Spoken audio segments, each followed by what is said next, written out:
All right, everyone, for the statistically extant but very small number of you out there watching this video, watching my material, but that back Elizabethwarren or are thinking about it, you're being conned. Did you see the Facebook leaked audio? Yeah, leaked. Yeah, of course it was leaked. Leaked audio where Zuckerberg was mouthing off and saying weird shit. And Zuckerberg's not a very likable individual. Like, even a lot of people that are on the left don't like Zuckerberg at this point. He's unloved. Therefore, Elizabethwarren immediately decided to jump on the break up big tech bandwagon a while ago, like pretending that she hasn't taken money from these groups as a senator.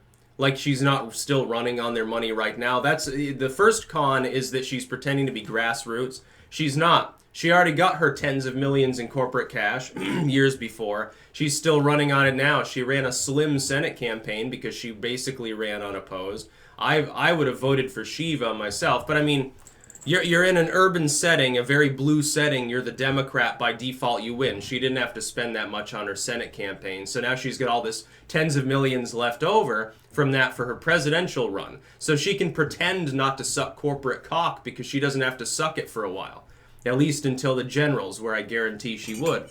Here's the thing: Elizabethwarren then cons you and says she's a progressive. Look at her track record.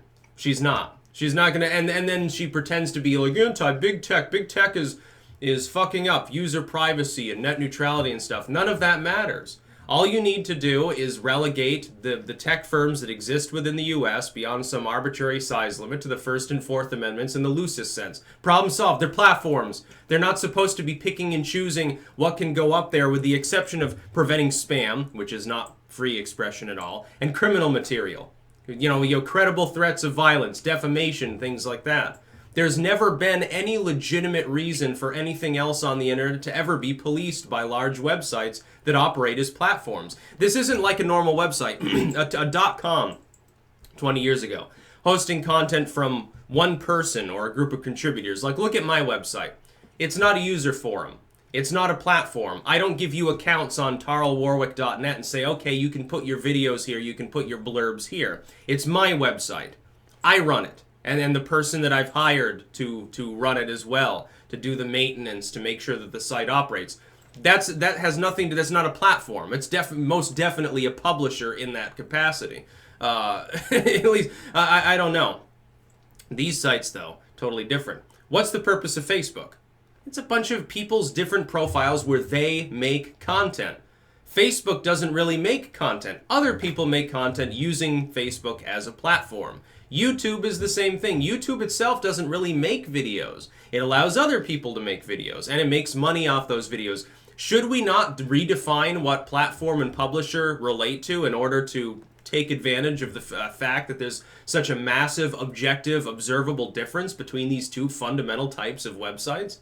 It's as simple as that. Render them platforms, prevent them from policing basic user behavior to a fault, so that you don't have any problems with censorship. Elizabethwarren pretending she's going to be some great big maverick. I'm going to break big tech apart and stop all these problems. What problem? What problem is solved by breaking Facebook apart? You've got it to the point where some libertarian has to back someone like Mark Zuckerberg, of all people, the most anti-privacy, pro-Chinese communism individual within tech, to the point where Zuckerberg looks better, and Elizabethwarren sits there and pretends that she's going to do this anyway. She's not going to break up Facebook.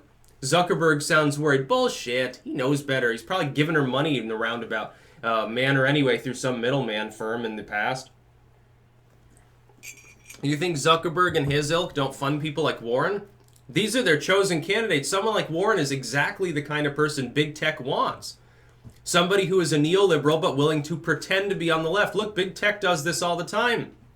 Big tech is very good at branding itself and having little colorful logos and spiels about World Women's Soccer Day and stuff like that to make it look like they're really progressive and championing different groups of people. They're doing that for money. They don't care about the social issue itself. They care about making money. So if they can put the gay pride flag on Google and make extra money by making, people who are homosexual or are allied or whatever, questioning, make them more comfortable with using that material, using those sites and absorbing that material and paying money in some cases to use various Google services, absolutely, they're going to do that because it's a branding strategy. It's all about commerce. It's all about the money. It's all about the Benjamins. Anyway, with Elizabethwarren, she's not some maverick. She's an old waspish lady who opportunistically lies about her ethnicity for half a century, and who has been everything to everyone and sounds like she's always reading a teleprompter. And you are being conned if you think that she is a left-wing candidate, by the way. If you want a left-wing candidate and you want someone who's technically at the level of viability, you should be a Sanders fan. The fact, doesn't it disturb you slightly that a bunch of millionaires and billionaires running multi-billion-dollar often multinational corporations are all trying to tell you at the same very coincidental time, scrap Bernie Sanders, he's not the face of leftism, Elizabethwarren is. Doesn't that strike you as a bit odd, considering that all of these groups are for-profit capitalistic entities, so-called? Well, cronyist, but, they label themselves capitalistic. Doesn't that bother you slightly? Consider, some company that uses third world child slave labor loves Elizabethwarren. Yeah, socialism for the win. Green New Deal, ban the cow farts. Yeah, ban the U.S. beef industry so that they can be raised in China and prop up communism some more, I guess. Bunch of wackadoodles. Elizabethwarren is a career liar, and she's good enough at it that she's made a very good career from it. Senate career. Now she's trying to have a presidential career. It'd be very funny if our first female president was as crooked as her.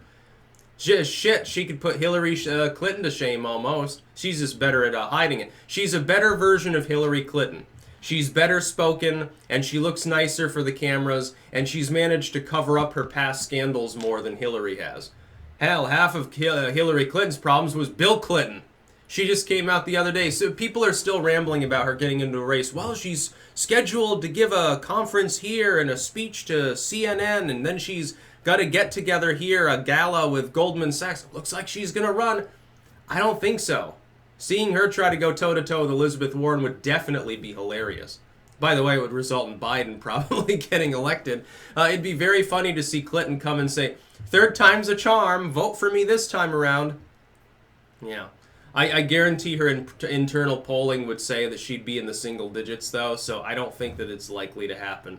Watching her and Elizabethwarren rip each other to shreds on a debate stage would be one of the most legendary things ever. I just don't see it in the cards. Elizabethwarren, though, if she becomes the Dem nominee, make no mistake, is a neoliberal. She's in bed with corporations. She's not a genuine leftist. And I mean, it's dick to me because I wouldn't support her even if she were an authentic leftist. But at least I would be able to say, like I can with Sanders, there's consistency. There's some degree of honesty. Sanders honestly is delusional enough to believe in socialism. He's got a long track record of continuously being that delusional. But he's not a liar. You can think that he's shaved a little money off the top for his next home, but he's not a liar. He fundamentally endorses this particular ideology. He's been very clear about what it means to him. It's all there in black and white. We've got, again, 40, 50 years of nonstop haranguing from this crazy old man. With Elizabethwarren, we've got a couple of years of, yes, I'm a progressive, and then if you go back beyond that, she's a fake Cherokee who is a neoliberal and in favor of war and corporations and all of these other things. Nothing says youth appeal like a 70-plus-year-old woman who will get completely exposed by the internet sleuthing that'll go on the second she becomes the general election nominee for the Democratic Party, if she becomes the nominee. The forces of the actual left, like the non-sellout left, will combine with a bunch of people on the far right, and they'll dig through all of Warren's shit, and they'll give you a million examples of her being inconsistent. And Trump will use these for campaign ads, and he'll decimate her. And it'll be funny, because she'll deserve it. If the Democrats really want to go the route of waffling, the route of walking that tightrope between progressivism and neoliberalism, can suck corporation off, but can pretend to be anti-corporate. There's Elizabethwarren. Takes corporate money, but hides it pretty well because of Senate campaign strategy. Excellent, Elizabethwarren. Is an old white person, but manages to come off as not being, because she drinks Rolling Rocks, so it's a fucking piss beer. Wonderful. I guess Elizabethwarren really is the face of the Democratic Party. Inauthentic and crazy. That's about all. Peace out.